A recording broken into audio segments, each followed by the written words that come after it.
Esta noite houve un incendio grave en Ferrol, no barrio de Recimil. Ardeu unha habitación e houve danos persoais. 4 persoas feridas, 2 delas de gravidade. Entre os feridos está un membro dos equipos de extinción. Polo momento descoñécese as causas do suceso que causou momentos de gran tensión. No podíamos ni abrir a puerta, a portazos, con machete, con hacha y todo. Y es que no se abría la puerta.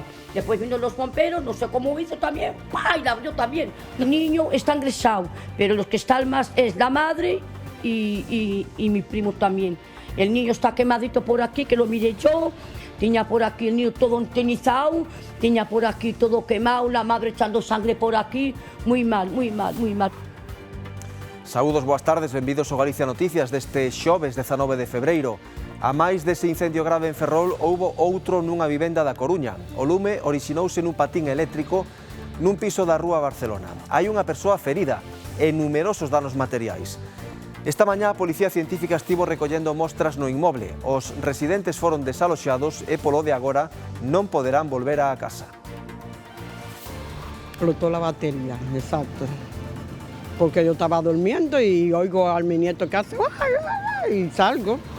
Entonces ahí como que explotó algo, me cayó también un pie, me quemó un poco el pie, pero no mucho. Y ahí él bajó y pasó una patrulla y la patrulla fue que llamó a los bomberos. Esta mañá houbo un incidente co transporte escolar no concello ourensán de Boborás. Un microbús bateu contra a capela de San Roque, en Pazos de Arenteiro, cando intentaba esquivar un animal que irrompera na estrada. Nese intre non ían nenos a bordo, só a condutora, que foi trasladada ao hospital de Ourense. O vehículo quedou inoperativo a raíz do golpe. Nos estábamos aquí e oímos pitar o autobús, pensábamos que era algún neno que chegaba tarde que se quedara dormido. E non fixemos así moito caso, pero claro, cando xa vimos de que o autobús estaba enganchado aí coa capilla, fomos ali e preguntamos, estaba moi nerviosa, estaba chorando, quedou media bloqueada por o tema do impacto, non? Hai achados curiosos, pero que atoparon en Valdoviño ás portas dun colexio deixou a moitos sen palabras. Trátase dun ataúde aberto, algo destartalado, como ven nas imaxes, e iso sí, sen restos humanos. Apareceu preto dun colector do lixo sen rastro do seu propietario. A Garda Civil xa abriu unha investigación para descubrir a procedencia do sarcófago.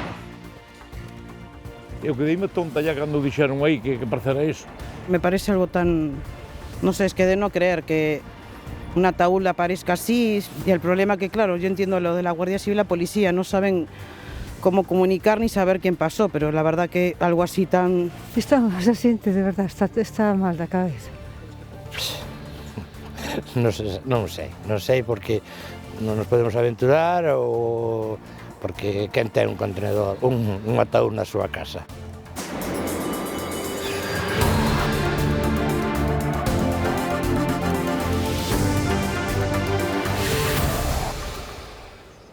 A Garda Civil detivo o sospeitoso de acoitelar un menor no entroido do Ío, en Cangas. O presunto autor da agresión é tamén menor de idade.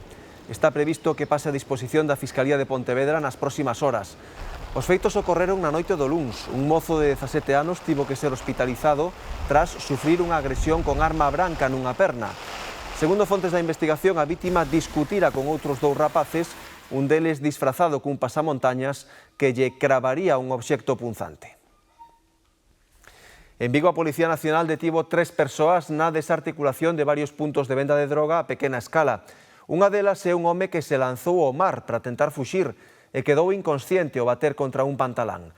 Un axente en prácticas rescatouno e conseguiron reanimalo no propio lugar antes de trasladalo ao hospital.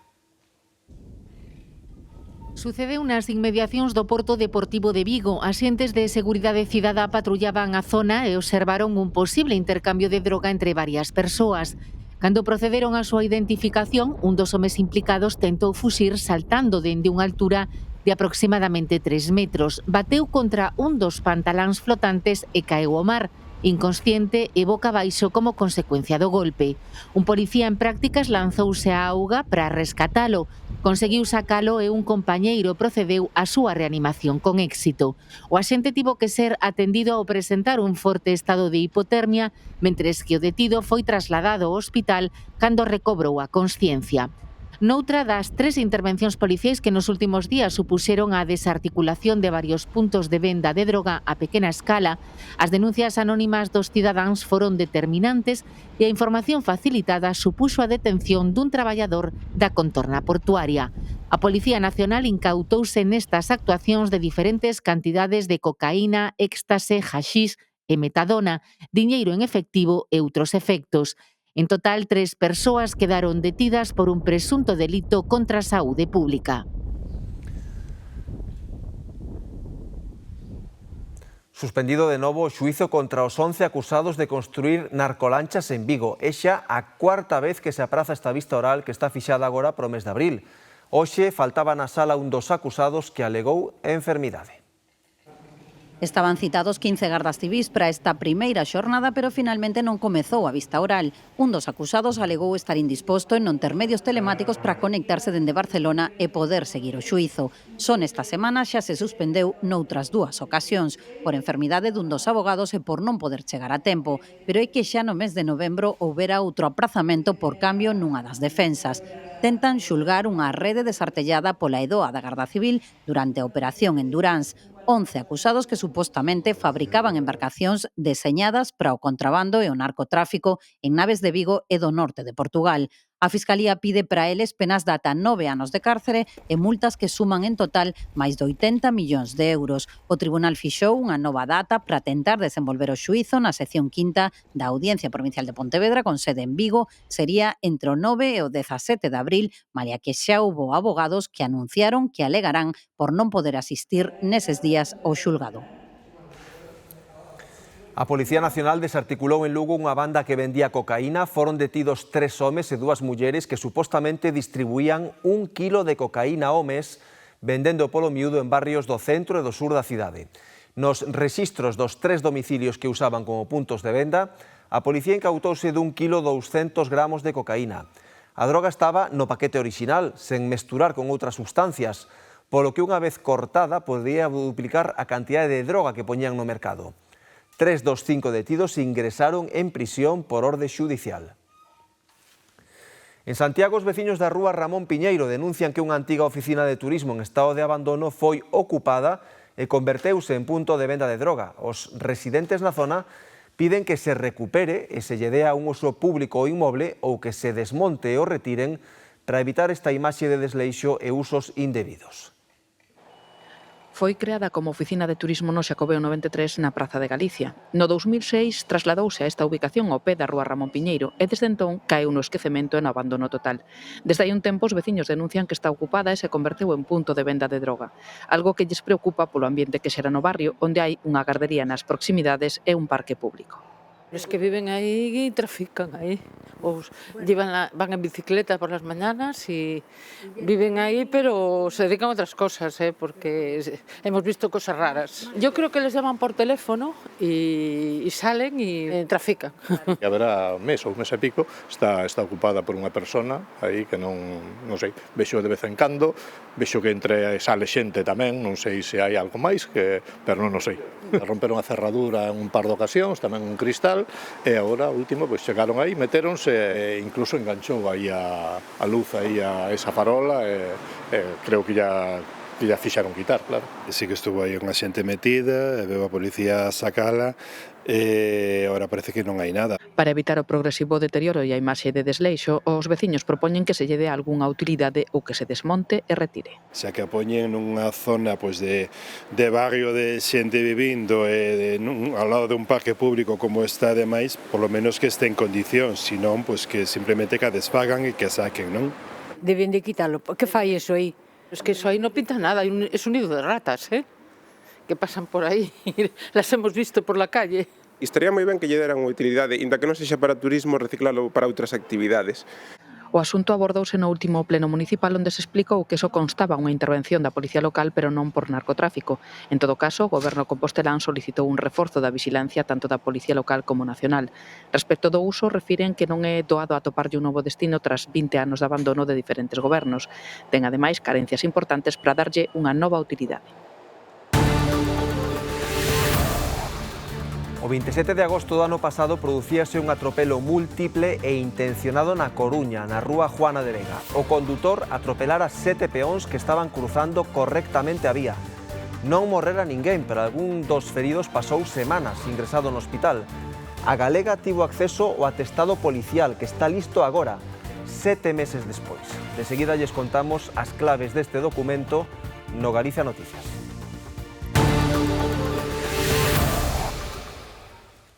Un autobús escolar sufriu un accidente na mañá deste xoves en Ourense ao saír da vía impactar contra a capela de San Roque en Pazos de Arenteiro, no municipio de Boborás. A condutora, que nese momento non viaxaba con estudantes, quedou ferida. Tivo que ser evacuada ao hospital. O cruce dun animal podería estar detrás do accidente que esta mañá rompeu a tranquilidade de Pazos de Arenteiro, no municipio de Boborás. Un autobús escolar saíuse da vía e acabou impactando contra a capela de San Roque. Estábamos aquí e oímos pitar o autobús, pensábamos que era algún neno que estaba dormido e non fixemos así moito caso, pero claro, cando xa vimos de que o autobús estaba enganchado aí coa capilla. O sinistro produciuse a falta de 15 minutos para as 8 da mañá. Nese intre non viaxaban nin alumnos nin acompañante. Unha ambulancia atendeu a condutora a queixada das cervicais e trasladouna ao complexo hospitalario universitario de Ourense. Estaba moi nerviosa, estaba chorando, quedou media bloqueada por o tema do impacto, non? E falei con ela e dixome, entonces, cruzouse un animal e eu quixen frenar e viñeme contra a caseta. O autobús cubría a ruta ao IES Manuel Chamoso Lamas, no Carballiño. A consecuencia do accidente, 4 alumnos vinos afectados por atrasos no transporte escolar debido a que o vehículo quedou avariado. A capela, pola súa banda, non sufriu danos de consideración. Case 7 meses despois, a Policía Local acaba de remitirlle ao xulgado as conclusións do atropelo múltiple do pasado 27 de agosto na Coruña, que deixou 7 feridos, pero que puido ser unha traxedia descomunal. A galega tivo acceso nas últimas horas ao atestado do suceso. As imaxes captadas polas cámaras de seguridade instaladas na zona amosan como o condutor que o 27 de agosto arremeteu contra a multitude que cruzaba pola Praza de Mina acelerou cando o semáforo se abriu pros peóns e trazou unha traxectoria diagonal ata que se detivo bastantes metros máis adiante.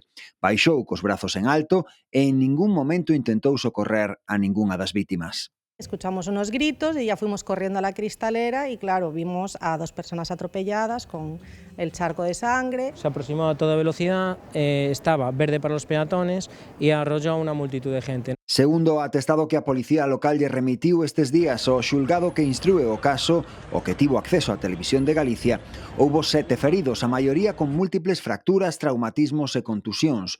O peor parado, un home de 75 anos que sufriu varios derrames cerebrais, ademais da rotura de 8 costelas. Estivo máis dun mes na UCI. La vidriera del coche estaba hundida hacia adentro del impacto contra las personas. La gente que tirada mientras no llegaron las ambulancias. Había gente tirada en el suelo, incluso vi un carrito de un bebé, una chica allí más adelante en el suelo tamén tirada. O investigado, un veciño da cidade nado en Monforte hai 50 anos, deu negativo nas probas de alcohol e drogas. Recoñeceu na súa primeira declaración que pretendía chamar a atención e máis tarde asegurou ter o cerebro controlado por unha mafia e que o coche estaba teledirixido. Permaneceu varios días na sala de psiquiatría do Hospital Marítimo de Oza, pero a conclusión dos investigadores é clara. O atropelo foi premeditado, buscaba causar o maior dano posible e por iso escolleu unha intersección céntrica e moi concorrida para actuar nun día con tempo despexado e boa visibilidade. Imos en directo a ese incendio grave en Ferrol, na rúa Álvarez de Soutomayor, que deixou 4 feridos, 2 deles graves. Xoel, que é o que se sabe arestora do seu estado? Raúl, nestes momentos eses 4 feridos continúan ingresados no complexo hospitalario da cidade da Coruña, 3 deles con prognóstico grave e un máis, o menor de tan só 3 anos de idade con prognóstico reservado. Un dos que máis preocupa é o estado do bombeiro, que tería sufrido un traumatismo con posible amputación, segundo sinala o parte médico. Este home de 49 anos foi intervido quirúrxicamente a primeira hora desta mañá e permanece nestes momentos na unidade de reanimación. Outro dos feridos é un mozo de tan só 19 anos de idade que tería sufrido unha parada cardiorrespiratoria por inhalación de fume e que permanece na unidade de queimados. Tamén nesa mesma unidade atópase a moza de 24 anos de idade que sofre queimaduras no 5% do seu corpo, queimaduras de segundo grao. Lembremos que todo isto aconteceu pouco antes das 6 desta pasada madrugada e como posible orixe do lume apúntase a unha estufa eléctrica que estaría no interior deste inmoble que teño ás miñas costas. Así quedou a entrada da vivenda na que se iniciou o incendio desta mañá no número 7 da rúa Álvarez de Soutomaior, no barrio Ferrolán de Recimil. O lume orixinouse no terceiro andar do edificio contra 6 menos cuarto e quedou extinguido 3 cuartos de hora máis tarde tras a intervención dos bombeiros de Ferrol e Narón. Avisou mi prima, que se estaba, dice, mira el humo, y no podíamos ni abrir la puerta, a portazos, con machete, con hacha y todo. Es que no sabía la puerta. Después vino los bomberos, no sé cómo hizo también, ¡pá! Y la abrió también. O incidente deixou 4 feridos, un menor duns 3 anos, unha muller duns 25 e un home de 19. Tamén un bombeiro da dotación de Ferrol que sufriu feridas graves ao quedarlle atrapada a perna na cesta do camión. Neste momento un está sendo atendido en críticos, outro que é o bombeiro do corpo da Policía Local está sometido a unha intervención quirúrxica neste momento e as outras 2 persoas están na unidade de quemados. Es la madre y mi primo también. El niño está quemadito por aquí, que lo miré yo. Tenía por aquí el niño todo entenizado, tenía por aquí todo quemado. Inicialmente todos eles foron trasladados ao Hospital Arquitecto Macide de Ferrol. Con todo, ante o estado grave do bombeiro e o veciño adulto que sufriu unha parada cardiorrespiratoria, ambos foron remitidos ao Complexo Hospitalario Universitario da Coruña. No que respecta aos danos materiais, o incendio calcinou por completo a habitación na que se iniciou. Adicionalmente, o fume deixou danos no resto da vivenda en unha casa lindeira. Arriba está todo quemado, ya se ve, afectó al piso de arriba, el humo, todo. A mí en mi casa no me afectó, no llegó a bajar el humo, pero sí rompió lo que es el techo de las escaleras. No valen para vivir. La mía sí, la de mi prima también, la del señor José también, pero la de ella no vale para vivir porque está muy mal. Polo momento, a orixe do incidente é descoñecida e está a ser investigada pola Policía Científica. Unha familia evacuada e unha persoa ferida é o saldo que deixa un incendio que se orixinou esta madrugada nunha vivenda da rúa Barcelona Reyes. Sí, aconteceu nun dos terceiros deste inmoble que está detrás de min pouco despois das 4 da mañá. A orixe do lume, a batería auxiliar dun patinete eléctrico. As 4 persoas que nese momento estaban no interior da vivenda tiveron que ser evacuadas por unha densa fumareda e unha delas tivo que ser trasladada ao CHOAC con pequenas queimaduras nun pé, pero xa foi dada de alta. Ela mesmo nos conta en primeira persoa o tremendo susto que levaron esta noite. No estaba cargando, ¿no? Estalló, ¡plá, plá, plá! Explotó la batería, exacto. Porque yo estaba durmiendo y oigo a mi nieto que hace y salgo. Entonces ahí como que explotó algo. Era a batería do patinete do seu neto que chegara de traballar había 2 horas. Meteuno no seu cuarto e por iso foi el quen alertou do que acontecía. A súa avoa rapidamente foille pedir axuda á veciña. Me dijo yo, pero unos golpes. Y me dijo, María José, mira, llámame a los bomberos. Y dije yo, ¿pero qué pasa? Y abrí la puerta y bueno, ya. Dije yo, tú no te preocupes, estaba tan nerviosa porque tenía nenos. Ao lugar acudiron 9 bombeiros con 3 vehículos, tamén varias dotacións da Policía Nacional, pero ao chegar, os 4 membros da familia que dormían na vivenda xa estaban confinados no portal, porén non houbo que desaloxar ningún outro veciño. No bajó nadie, non quiso bajar nadie. Yo tampoco bajé porque a mí me vino un bombero a decirme cómo vive enfrente. Mire, haga el favor de poner toallas, bueno, ¿qué te dicen? Poner toallas aquí, allí, porque no se entre el humo. Fui o que fixen. No desalojaron, no, porque dijo que no pasó más de ahí. Nada más explotó la cosa había así mucho humo. Nos dijeron que si tenían un familiar cerca, que no fuéramos porque no podíamos quedarnos ahí por el humo. Os seus marcharon á casa doutra filla. A ela trasladárona nunha ambulancia Ochoac. Me cayó tamén un pie, me quemó un pouco el pie, pero no mucho. Tras ser atendida das súas feridas, recibiu a alta médica, porén, do susto que levaron, aínda non se recuperaron. A media mañá, a Policía Científica entraba na vivenda para recoller pegadas e poder esclarecer que pasou. Os bombeiros de Boiro tiveron que intervir esta mañá no incendio dunha vivenda na parroquia de Asados, en Rianxo. O lume comezou no lavalouzas e calcinou a cociña da casa. Neste suceso non houbo feridos. Un poste de telefonía mantén en alerta dúas veciñas de Baio dende hai meses, avisando o perigo que supón para viandantes e condutores. Isolina e Charo viven a carón na céntrica avenida da Coruña, en Baio. No medio das casas e suxeito ás súas vivendas un poste de madeira de telefonía que leva desde o mes de novembro nun estado lamentable. Eu sospeito que non sei o problema que hai, pero o problema eu vexo que o poste está completamente roto na parte de abaixo, está aí, non sei se está podrido ou que está. O outro poste, a parte de arriba, vese bastante ben, porque ten a veciña, incluso ten un poste do seu cierre, está roto, de balancearse, tropezar co poste de veciña. A parte de arriba do poste está ben, pero abaixo está completamente, vexo que está podrido.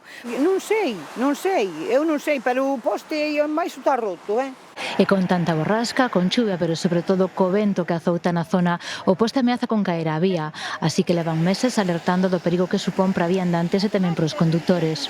Pa un lado, pa outro lado, despois viñan, el jun tocaba e puñía o dereito, e tan pronto puñía dereito, xa, antes de marchar, xa volvía outra vez. Mira, non houve nada de casualidade, non pasou nada, que me alegro un montón que non pasara nada. Temen que en calquera momento pode caer e causar unha desgraza. Hai tempo que puxeron en coñecemento do Concello o perigo que supón este poste para que a empresa tomara as medidas oportunas, pero o problema segue aí sen arranxar. Unha desgracia, porque pasan todos os días por aquí os nenos po colexio, po instituto, van cos seus pais ou cos seus abuelos ou con quen sea, pero estamos esperando precisamente a que pase algo para que despois tomen medidas, e antes non se toman. Estas últimas semanas a deterioración fíxose aínda máis evidente. Con tanto vento, o poste movíase con forza pegando forte contra o muro dunha das vivendas. Terrible, que non é igual que eu diga eu agora, é ver o poste parado, como se movía con semejante aire, porque mira que inda aquí o aire. Onte, aquí, bueno, en Vimianzo, pero estamos ao lado, a 143 kilómetros. Aquí pega moito aire, e Vimianzo está aí de lado, entón aí ten un medidor, pero vamos, quero dicir que pega moito. Charo e Isolina lamentan o abandono por parte da empresa de telefonía. Piden que adopten medidas urxentes antes de que poida ocorrer un accidente e sexa tarde xa para buscar unha solución a este problema. Salvamento Marítimo de Vigo rescatou os dous tripulantes dun veleiro que quedara a deriva no peirao de Transatlánticos. Tiñan o motor da embarcación avariado e estaban a piques de estrelarse contra un transbordador atracado no porto. Tiveron que botar a áncora para quedar fondeados e facilitar que Salvamento os separara do buque e os remolcara con seguridade ata Bouzas. Continúa activado un aviso laranxa en todo o litoral galego con ondas de 5 a 7 metros de altura, unha situación que non é nova e que mantén contra as cordas os mariñeiros. As continuas borrascas acompañadas de forte ondada e ráfagas de vento obrigaron a manter amarradas a porto numerosas embarcacións galegas desde comezos de ano. Moi duro, amarrado seguido case todos os días e os que vamos ao mar sufrindo. Moito mal tempo e non para. Levamos desde que empezou o ano igual. Fatal. Este ano, o mes de xaneiro, traballamos 9 días, de 20. E agora de febreiro, levamos 4. O nosotros, noviembre, ainda fomos algo ao mar, ainda fomos defendendo o mes, pero en diciembre xa nada. Xa moi mal. Así as cousas, reclaman medidas para compensar, din, estes 2 meses que cualifican como inasumibles. Poder, o fin de semana, por recuperar. É un problema que todos os invernos se produce, pois cada vez, pois parece ser que un pouco máis, que cada ano se perden máis días, entonces, tan siquiera no mes de diciembre, entre diciembre e xaneiro ou febreiro, estes meses de inverno, polo menos poder aproveitar, porque ao final dependemos do que se pesque, non estamos a sueldo. Pero é que a máis, a cadea de temporais costeiros deixa tamén moito desgaste emocional. Os baixos, se non deixan traballar, comer hai que comer todos os días. Aproveitamos para ir ao almacén, preparar o aparello, todas as cousas que hai que facer, reparacións na lancha e cousas desas, pero do resto, nada, parados. Nada, porque a xente está na casa e nada máis. É que non hai nada que facer. Este xoves aínda está activado o aviso laranxa en todo o litoral galego con ondas de ata 7 metros de altura, porén, a última hora da tarde baixará a amarelo. Parece para a semana que ven aí un pequeno descanso, pero... Esperemos agora cando veña un pouco máis a primavera que nos deixe ir máis ao mar, senón isto acabose. En Valdoviño andan a ver como poden resolver un enigma que din que non viran xamais. Buscan a persoa que abandonou un cadaleito ao pé dun colector do lixo. Eu que dime tonta ya cando dixeron aí que parecera iso. Me parece algo tan... non sei, es que de non creer que... Esa xente, de verdad, está mal da cabeza. É macabro, non? Mas só faltaba que estuvera tamén con algo dentro, non? E que están perplexos en Valdoviño. O motivo xustifícao. Alguén abandonou un cadaleito ao pé dun colector na zona do colexo. Vírono pasar co coche e avisaron no concello. Veu comprobalo Benito e aquí estaba. Eran os restos dunha caixa, un achado de película. Como ben dixe, unha película. O que se vía era a tapa superior dun ataúd, dada a volta, chamei a policía local, se personaron aquí e miramos. E claro, eles tamén era unha cousa que nunca lles ocurrira encontrarse con un ataúd tirado ao lado dun contenedor. Unha caixa de morto, por sorte, sen pinta de que fora ocupada. Se houbera huesos ou algo, restos humanos, que por suerte non había nada.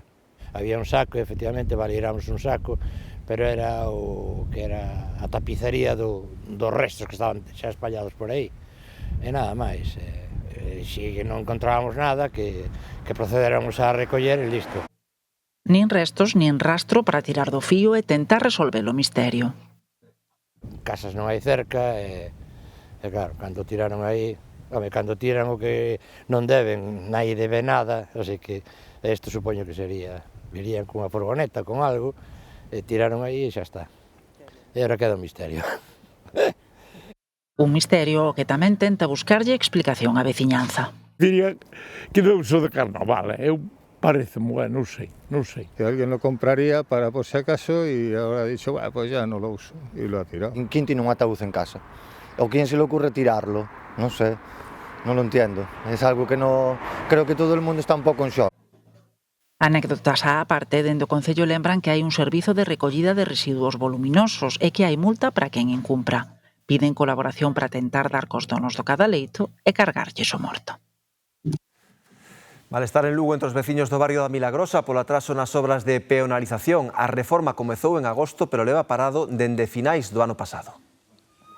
As discrepancias entre a empresa adxudicataria das obras de reforma na Rúa Milagrosa e o Concello de Lugo levaron o Goberno municipal a rescindirlle o contrato e iniciar un novo proceso de licitación. O que inicialmente se contemplaba como unha renovación urbana, finalmente será unha obra máis completa, porque se vai acometer o saneamento, atendendo así as peticións dos veciños debido aos malos cheiros e as roturas das canalizacións. O alcantarillado cada 2x3 viña Ecolugo e cada 2 días viña a desatascar. Concretamente, eu fui o primeiro afectado porque salíame as augas polo baixo, as augas sucias. Estuvemos loitando, máis meu pai, tal, de que de paso que levantaban a calle, que cambiaran por donde pasan as cañerías e todo. Agora, coa obra parada e unha nova licitación, non se sabe cando finalizarán as obras que deberían rematar en abril, mentres os veciños teñen que aturar coa rúa medio levantada. Hubo diferencias polo tema presupuestario do tema dos saneamentos novos das aguas fecais e a partir de aí, cada un foi polo seu lado, pero os veciños son os máximos afectados. Sempre son os máximos afectados. Aquí, agora, hai que facer unha nova licitación cunha nova empresa, cos presupuestos, empezar de cero, a rúa levantada, os coches que non poden pasar, os comerciantes desesperados. Non ven o final das obras. Estamos aquí sufrindo para entrar e salir dos garaxes e das casas e tal, levamos, reitero, 7 meses para esta obra, 7 meses, e parado, desde mediados de decembro, levamos aquí empantanados que non sabemos ni arre, ni xo, ni nada. E así está, nin pa diante nin pa atrás.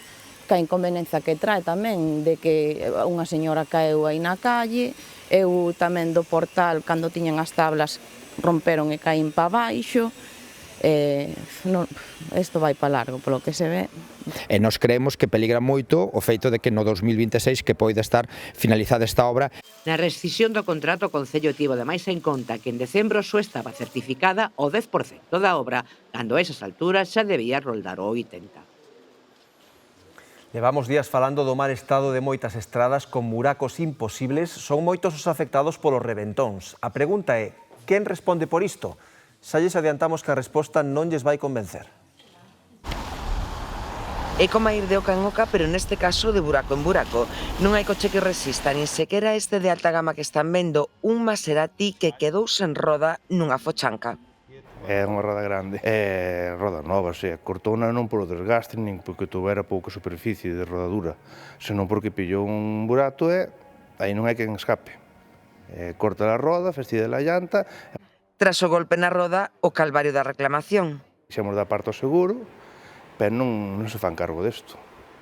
Non, porque pois pelear con que teñen que pelear, non acaban nada. O que temos que facer en primeiro lugar é facer todo o posible por documentar o que aconteceu. Por iso será fundamental facer fotografías, vídeos, ter testemunhas que nos poidan tamén aportar a súa declaración. No seu momento, e sempre que sexa posible tamén chamar o ben, se no eido urbano, chamar a policía local ou se na estrada chamar a Garda Civil de Tráfico para que se poda documentar e tomen nota, levanten un atestado do que ali aconteceu. A cobertura de rodas merece capítulo á parte. Que estaba todo o riesgo e todo, tema de rodas, a non ser que teñes un seguro á parte para neumáticos, non cubreu seguro para nada. Hoxe en día é moi habitual atoparnos seguros a todo risco que, por exemplo, xa non cubren danos en neumáticos, que non cubren danos en cristais, que non cubren danos, etcétera, de distinto tipo. Non se podería permitir a denominación de seguro a todo risco cando hai tanta sorte de riscos que finalmente non cobren. Xa non digamos nun seguro a terceiros, aí o condutor está perdido.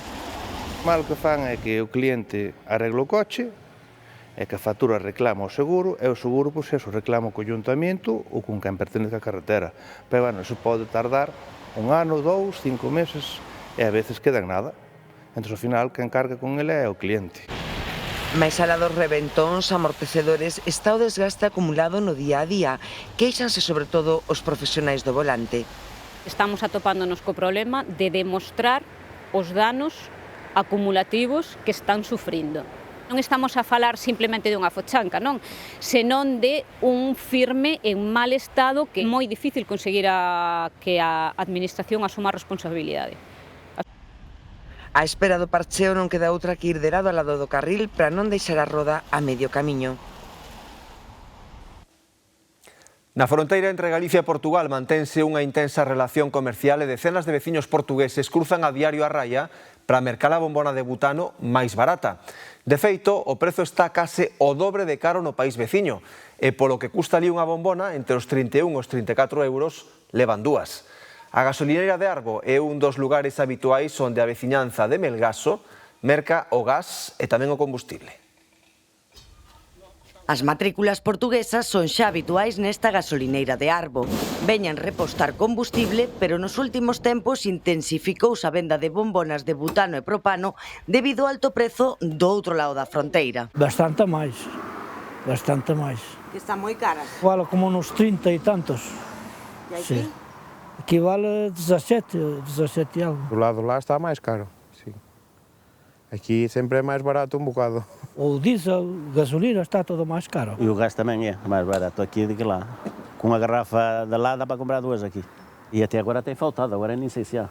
Non hai porque xa venderon todo o gas butano e propano que tiñan pro día. Suele vir todos os días, enche aí a todo e vaise nun vuelo.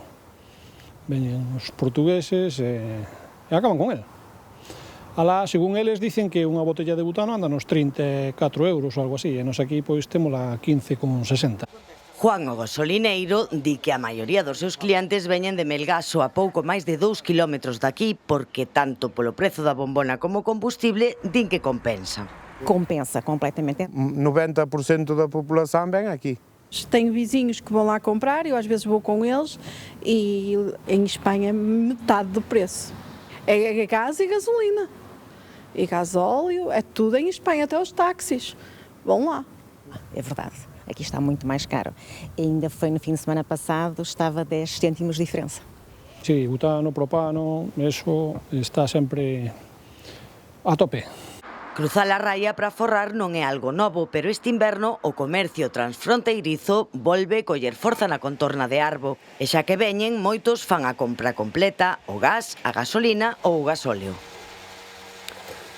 Nunha tenda de Lugo conservan tesoiras de xastre, pezas interiores e fíos que falan dun tempo pasado no que a roupa se facía a medida e a confección era un primor. A neta dos fundadores valora este material que ben podería integrar un futuro museo. Nesta tenda conservan botóns de loito e roupa debaixo de cando abriu o negocio hai máis de 70 anos. Situado no casco histórico de Lugo, forma parte da evolución da cidade, baixa para a terceira xeración. Hai artigos pois dende os anos 40, non? 40, 50, que foi cando abrimos, pois si as faixas tubulares estas así de con coligueiro e cultura e a nosa historia, non? Entón, amosar todos os artigos que temos guardados, os meus avós aquí facíanse as batas de traballo, os buzos, comezaron facendo camisas, entón, esos artigos tamén os conservamos. O que me parece importante poder preservar eso, poderlo conservar de xeito que non se estrague, e, bueno, se puidera amosar e poñer, pois expoñelo dun xeito, facer como un pequeno, digamos un pequeno museo, pois estaría fenomenal. Son artigos que falan doutra época e que merecen trascender por a historia que atesoran. A tenda mantén a esencia dun comercio tradicional. É unha tenda tradicional de fai 70 anos que se fundaron os meus avós. Que caracteriza? Pois que temos un pouquiño de todo, que temos artigos de paquetería, temos punto, temos artigos para xente maior. Mantense porque sabe adaptarse aos tempos. As empregadas que coñecen moi ben o produto, coñecen moi ben a clientela, entón saben aconsellar, eso agradecese. Entón, esa é a nosa baza, a nosa diferencia do comercio tradicional á venta online. O futuro é cuestión de adecuarse ás necesidades dos clientes que xa van por a terceira xeración. Rematamos, sigan coa Galega agora con Marta de Arriba do Telexornal. Grazas pola compañía e moi boas tardes.